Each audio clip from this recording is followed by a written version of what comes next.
On March 6, a career conference will be held throughout the day here at MHS. Since a lot of students are still confused over its details, we thought we should ask Mrs. Gober some questions. So all students are required to participate, and we will make sure you sign up through your advisory chiefs or RTI. Also, if you ever are a Collinsville student, there is a separate link for you to click on. And also, if you do not have a lunch or advisory, there is also something for you to click on too, so we can track you that way.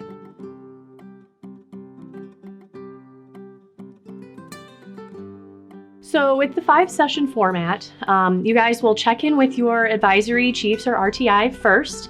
Your teacher will take attendance and then give you your schedule for that day that will fit on your ID for you. And then you will go to your first session when the bell rings. And there will be a 5-minute passing period in between each session, and you'll just follow your schedule for that day.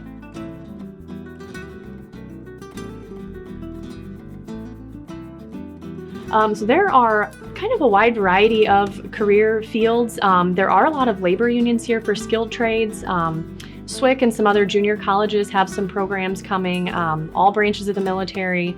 But we have things like dental hygienist, we have health services, emergency services, construction, machining and maintenance, welding, all kinds of really great options. So even if you are going to a 4-year university, try to find some fields that, or presenters who are coming that kind of align with what you're going to study anyway. And I really do encourage everyone to pick at least one military presentation to go to just to check it out. If you still have further questions about the career conference, make sure to email Mrs. Gober. And don't forget to fill out the Google form for the career conference sign-up.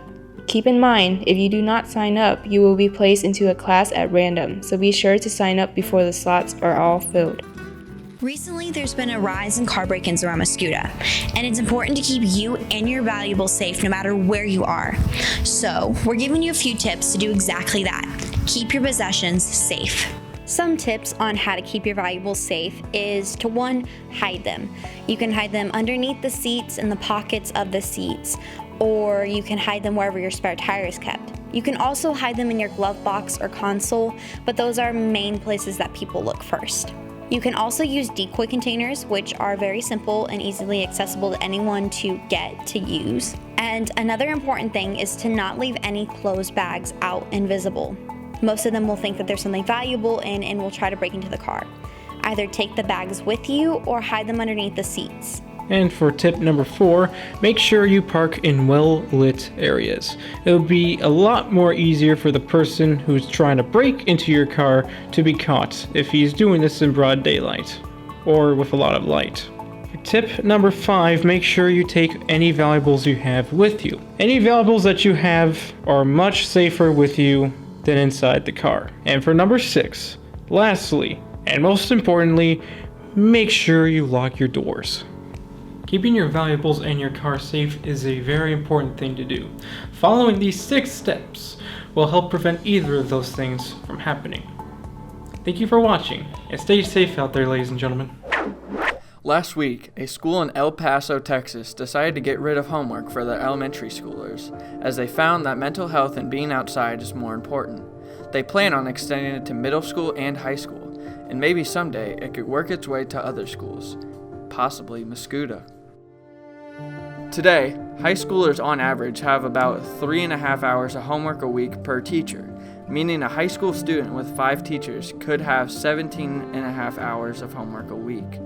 A poll surveying students in California found that 59% of students think they have too much homework, and 82% consistently get stressed out from their homework.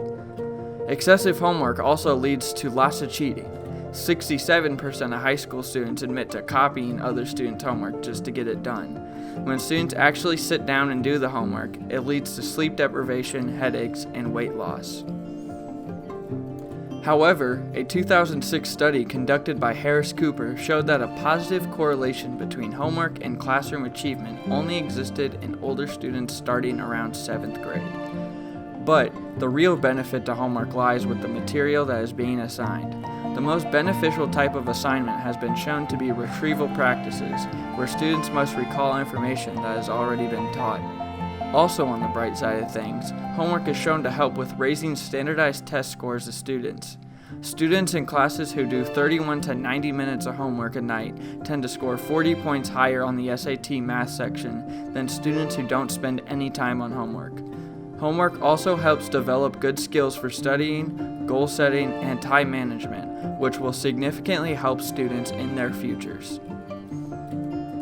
There are various upsides and downsides to assigning homework, and the debate for or against will likely heat up if more schools decide to drop it. Although homework may not be the most fun, almost everyone can agree that it is beneficial, just in moderation.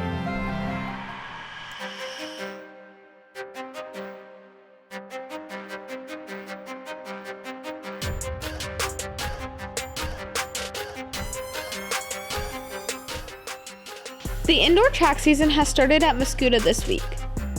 This Saturday was the Triad Night indoor meet. Our boys track team went and many great things happened. The 4x8 team got first place with a time of 8:38. Matt Wilson won the shot put and Barry Evans got 5th.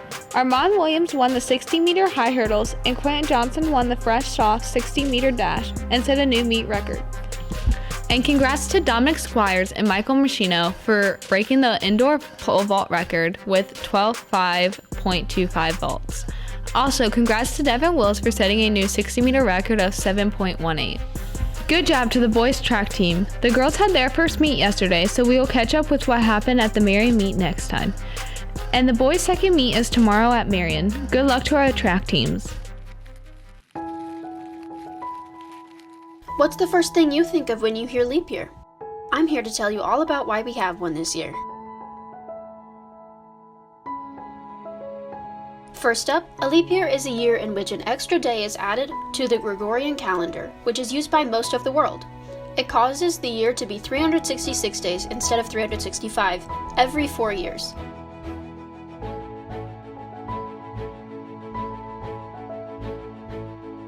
We have leap years because instead of 365 days, the Earth really takes a few minutes less than 365.24219 to go completely around the Sun. Without leap years, the seasons would start one day earlier on the calendar every 4 years. It adds on one more day at the end of February, which is tomorrow.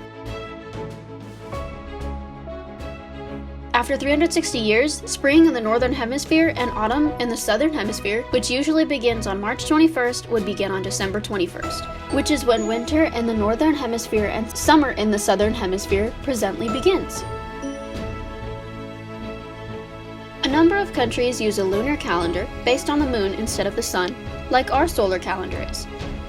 They have leap years when they add on an extra lunar month.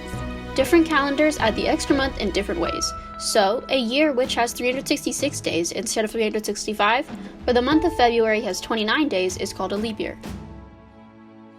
Some people that were born on February 29th include Billy Turner, Superman, Jesse Usher, Ja Rule, Tony Robbins, Dina Shore, and Cam Ward. How are you going to spend your extra day this year? Maybe try something you've never done before. Go and make the most of it and have a good weekend, Indians. This past weekend of February 21st and 22nd, we had a few wrestling individuals and the girls varsity bowling team that competed at the state finals, along with Olivia Moyer in the wheelchair division. Senior Caleb Grau placed 3rd overall at state, and junior Kylan Montgomery placed 5th at state. The girls bowling team placed 6th overall, the highest finish for both girls and boys in school history. Last but not least, Olivia Moyer placed 2nd in the wheelchair division. It's not what I expected, and I didn't expect us winning sectionals at all, and then I just had a fun time with my friends last time seeing them, bowling with them. It was fun. My first time going to state as a high schooler was exciting, especially since I'm a freshman, so I just wasn't really expecting it. Knowing that it was my last year to ever bowl, and I don't know, it just made me want to try harder. What motivated me the most was the cheering, because it can be really loud, and I always like to be our team to be the loudest. So the better you do, the more cheering there is.